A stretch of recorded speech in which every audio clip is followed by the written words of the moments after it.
Hi friends, எல்லாருக்குமே good afternoon. Welcome to Delhi சமையலறை channel. ரொம்ப நாள் கழித்து நான் இன்றைக்கி தான் வீடியோ அப்லோட் பண்ண போகிறேன். பார்த்திங்கன்னா நிறைய விஷயத்தில் பிஸி ஆகிட்டேன். I am really sorry.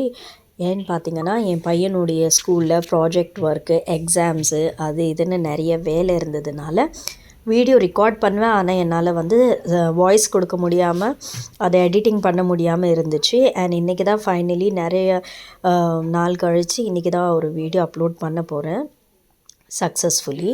இங்கே பார்த்திங்கன்னா நான் குருமா குழம்பு, வெஜிடபிள் குருமா தான் குக் பண்ணியிருக்கேன்.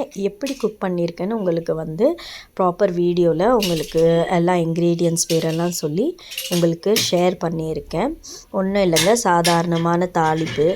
ஓகே, இதெல்லாம் போட்டு சிம்பிளான குருமானாலே சிம்பிள் தான். அது எவ்வளவும் ஈஸி. ப்ளஸ் இது அவ்வளோ டேஸ்ட்டாக இருந்துச்சு.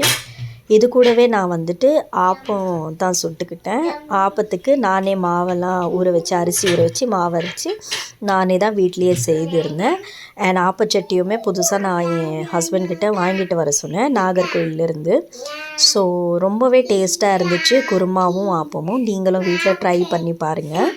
அண்ட் ட்ரை பண்ணி உங்கள் வீட்லேயும் சூப்பராக வந்துச்சுன்னா கண்டிப்பாக எனக்கு கமெண்ட் பாக்ஸில் ஷேர் பண்ணுங்கள். அண்ட் உங்கள் ஆதரவுக்கு நான் எப்போதுமே வெயிட் பண்ணிகிட்ருக்கேன். ப்ளீஸ் எல்லாருமே சப்போர்ட் பண்ணுங்கள் ஃப்ரெண்ட்ஸ். உங்களுக்கு இந்த வீடியோ பிடிச்சிருந்தா லைக் பண்ணுங்கள், ஷேர் பண்ணுங்கள். அண்ட் ப்ளீஸ் சப்ஸ்கிரைப் பண்ணி சப்போர்ட் பண்ணிங்கன்னா ரொம்பவே சந்தோஷமாக இருக்கும். எல்லாருக்குமே நன்றி. தேங்க்யூ. சாரி ஃப்ரெண்ட்ஸ், நடுவில் என் பையன் விளையாடிட்டு பேசிகிட்ருக்காங்க. டிஸ்டர்பன்ஸாக நினச்சிக்காதீங்க, கொஞ்சம் எக்ஸ்கியூஸ் பண்ணிக்கோங்க. அவரை தனியாக விட்டுட்டு தனி ரூமில் போய் என்னால் ரெக்கார்டிங் பண்ண முடியாது. அதனால தான் சாரி. அதாவது சத்தம் கொஞ்சம் டிஸ்டர்பன்ஸாக இருக்கும்.